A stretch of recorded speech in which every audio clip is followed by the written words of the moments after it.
AEW Double or Nothing 2024 might just have been AEW's best or most consistent pay-per-view to date. It was insane from start until finish, and let's break it down match by match, emoji by emoji. You're watching Allison Analysis.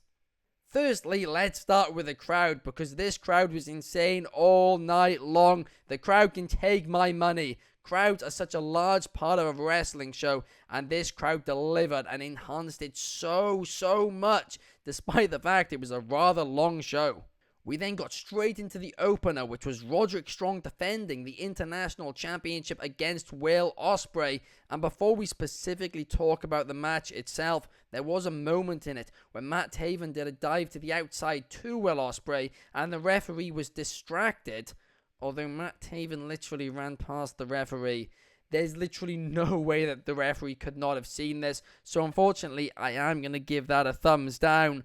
I'm not going to give many thumbs down for this event, but that is going to be one of them. But when it comes to Will Ospreay versus Roderick Strong itself, well, after the first 10 minutes, it really picked up and went to a whole other gear once everybody had left ringside. And genuinely, as soon as people had left ringside, this might have just been one of the matches of the year. But unfortunately, the first 5 minutes when everybody was around, all the chaos was happening, it kind of knocks it down from being a banger or a bout. But still, it can take my money because it was so fun.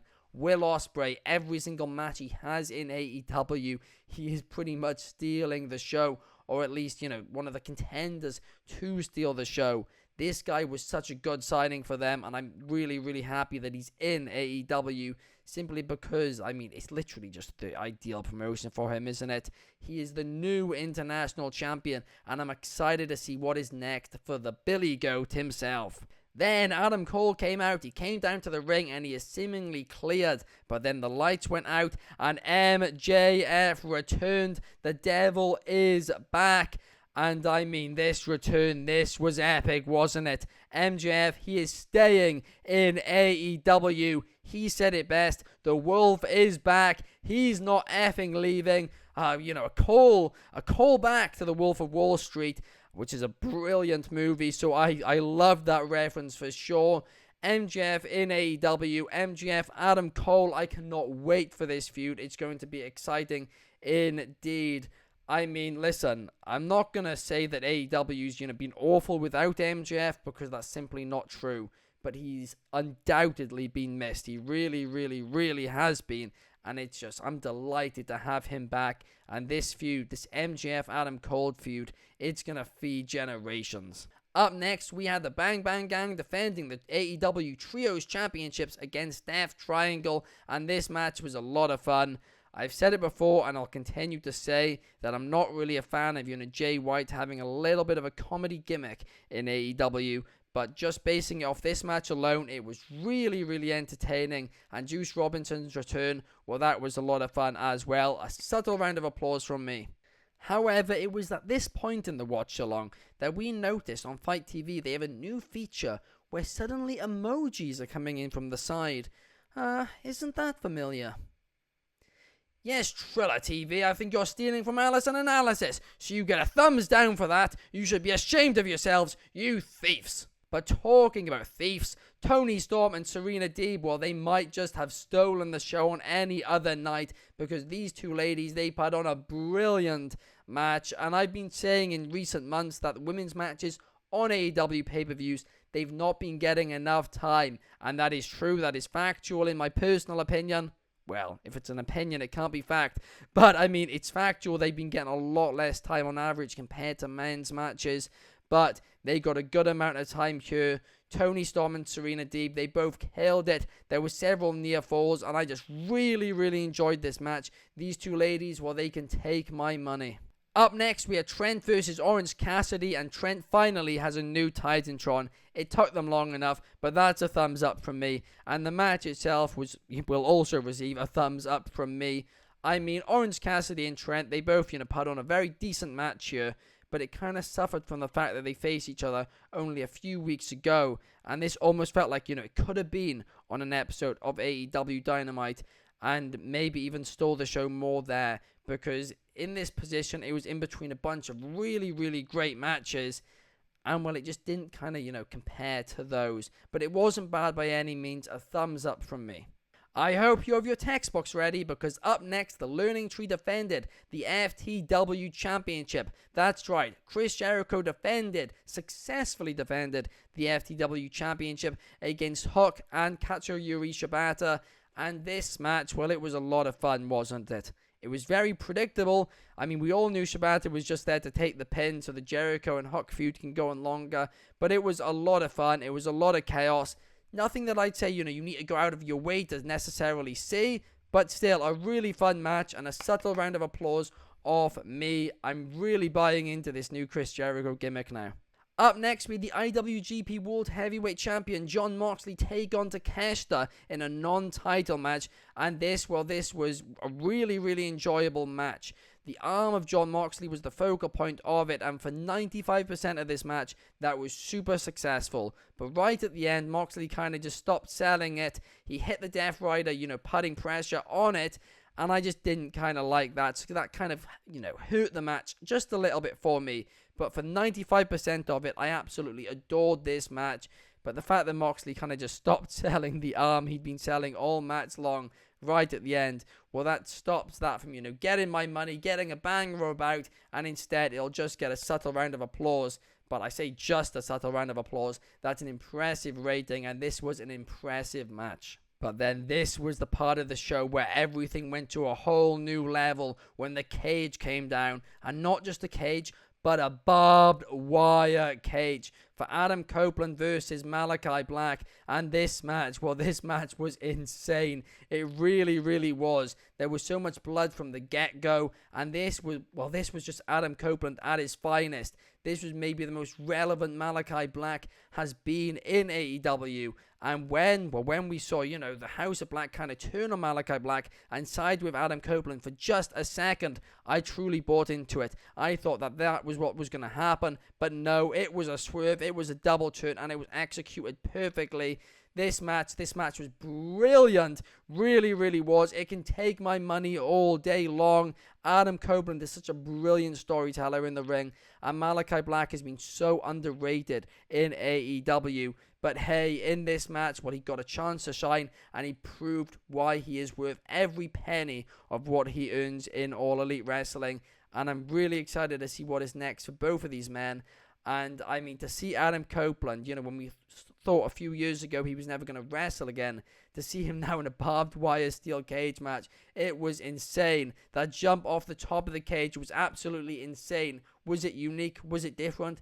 Did it look a little weird on, first watch? Yes, but ultimately it looked really, really cool the more you watched it. And yeah, this match can take my money all day long. But talking about taking my money, well, Mercedes Moné can take my money, because her and Willow, they both killed it. I'm going to be honest, I'm going to get the negatives out of the way first. Well, I guess just the negative. It was only one.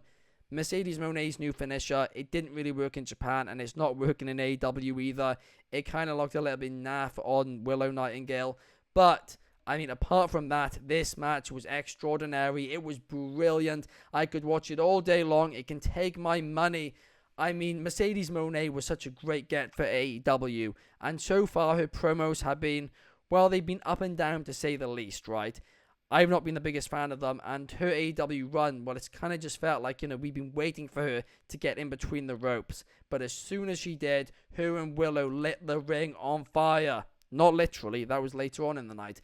But, I mean, these two ladies, they absolutely killed it, and I cannot wait to see what is next for Mercedes Moné in All Elite Wrestling. And, I mean, Willow, it really, really sucks, because I would have liked her to have a longer reign. She really deserved a longer reign. But at the end of the day, Mercedes Moné is a once-in-a-generation athlete. And her in AEW, well, I feel like she's going to be holding a lot of championship gold. And I cannot wait to see what she's going to do with her TBS championship. But then after the match, Stokely, well, he was not too happy that Willow lost. But Chris Statlander picked Willow up and told Stokely to just shut up. They were walking to the back. And then Statlander turned heel on her best friend with Stokely. I mean, this was done excellently. I mean, what's worse than losing your championship to lose your best friend the same night as well? This gets a subtle round of applause off me. executed really, really well, and it was really enjoyable. I cannot wait for the Willow and Statlander feud. It really feels like AEW is starting to put more time into their women's division, and I absolutely love that. It's long overdue, it should have happened before, but hey, at least it's hopefully happening now. Up next, Swerve Strickland defended the AEW Championship against Christian Cage, and to be honest, despite the really strong story, I didn't expect too much from this match, but these two, well, they really, really over-delivered. They truly, truly did. Christian Cage at one point actually made me think that he was going to win. Swerve Strickland, this was a brilliant way to, start his championship reign, his hopefully long championship reign, and Christian Cage once again proving why he's one of the best in the business. Not only is he a brilliant sports entertainer, not only is he brilliant, between the ropes, but he is also brilliant at putting people over and making them look like stars. And I'm not saying that Swerve Strickland needs to look like a star, because hey, he already does look like one. But this just put him up to a whole other level and exceeded my expectations and then some. This match can take my money. I have been watching professional wrestling for 15 years now. And in my 15 years of watching wrestling, I have never seen anything more crazy and more chaotic than this year's Anarchy in the Arena match. I mean, we saw Darby Allin get hit by a van. He got hit by a car for the third time in a few months. It's absolutely craziness. We saw exploding chairs. We saw, elevators. We saw just absolutely everything. Flamethrowers once again. Jack Perry got set on fire. Darby Allin got hung above the ring.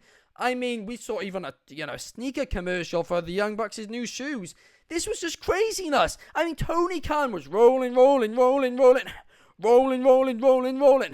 the ramp. I mean, this was just, I can't even begin to describe this. I really, really cannot. I mean, we even saw them passing the aux cord to each other, basically. I mean, they couldn't decide what songs they wanted to play. It was just chaos. For half an hour, pure chaos. But the crowd loved it, and I'm going to be honest, I absolutely adored it. I really, really did. People are going to hate on me for this, but hey, I'm going to say it was a banger of a bout. The best part of the pay-per-view for me. Listen, I mean, you can probably describe this entire AEW Double or Nothing show as a variety show, and this was just the main event of that. Pure chaos.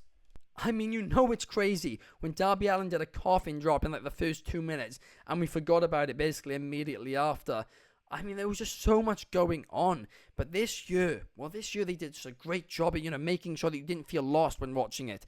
They featured all the big spots. It felt a lot more natural, and it was just so exciting. It was so well produced. The crowd, well, like I said, the crowd were loving it. They were engaged from the get-go. I mean, this, I think, was the best stadium stampede or Anarchy in the Arena they've done yet. And really just worthy of top marks from me.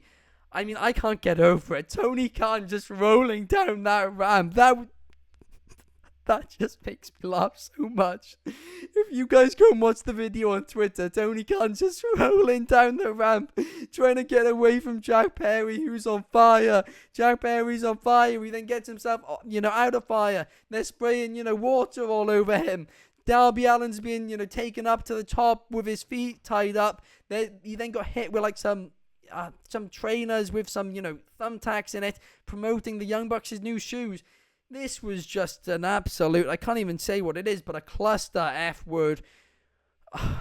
I don't think I can explain this in the next 10 years. And for some context, guys, in case I seem a little bit tired, a little bit off, I am just so, off it on energy drinks right now. It is 6:30 UK time. I have been up for nearly 24 hours now. But that's how good this show was. It kept me up. It kept me going. This was 4.5 hours into it. It was a long pay-per-view. But this match... this match I'm going to remember for a very long time. I truly, truly am. Absolutely extraordinary. This is why I'm a professional wrestling fan at the end of the day. Pure chaos. Overall, this pay-per-view, well, it can take my money. AEW Double or Nothing 2024, it was a variety show of professional wrestling. It had a little bit of this and a little bit of that. I mean, listen, people are going to have things that they don't like about this show and things they love about this show. It's going to be very controversial, but ultimately I feel like this was the first AEW pay-per-view which has given a good amount of time to every single match which has been on the card. Usually coming out of a pay-per-view, I'm always like, well, these two matches, could have had more time. But with this one, well, I actually pretty much think that everything got the right amount of time for AEW, and I was just invested and drawn into it, and I just had a blast watching it from start until finish. And yeah, I mean, ultimately, that's all you can really ask for from a pay-per-view. I feel like maybe, it was a little too long, I will say that. That just stops him from getting full marks. But hey, it can take my money. One of my pay-per-views of the year for sure. It could even win my pay-per-view of the year. We'll have to wait and see. But what a blast the night was. What did you guys like? What did you guys not like? Let me know in the comments below. I am absolutely exhausted. I need sleep. I am going to bed. But I will see you guys soon. Peace.